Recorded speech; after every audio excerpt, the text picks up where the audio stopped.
Welcome to our channel. Today we how to log into PayPal Working Capital, quick tutorial step by step clearly. To log into PayPal Working Capital, first, open your preferred web browser. In the address bar, type www.paypal.com and press enter.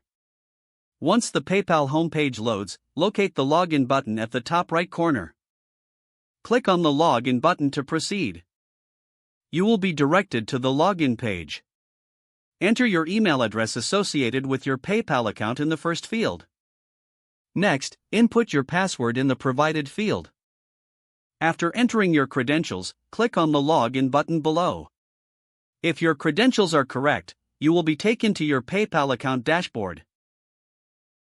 From here, look for the PayPal Working Capital option in the menu. Click on this option to access your working capital details. If prompted, verify your identity through any additional security measures. Now you can view your PayPal working capital information, including loan details and repayment options. To log out, click on your profile picture or name in the top right corner. Select Log Out from the drop-down menu. You have now successfully logged out of your PayPal account.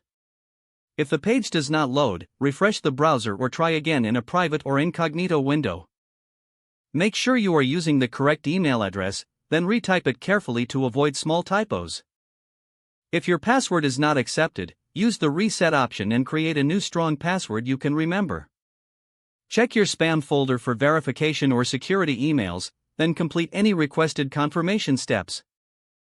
Enable two-factor authentication if available to improve account security and reduce unauthorized access risk. After signing in, review your profile details so your contact information and settings are accurate and current. If you see an error message, note it down and try again after restarting your device and internet connection. Log out when you finish, especially on shared devices, to keep your account and payment information secure. If the page does not load, refresh the browser or try again in a private or incognito window. Make sure you are using the correct email address, then retype it carefully to avoid small typos. If your password is not accepted, use the reset option and create a new strong password you can remember. Check your spam folder for verification or security emails, then complete any requested confirmation steps. Don't forget to like this video and subscribe to our channel for more step-by-step tech guides.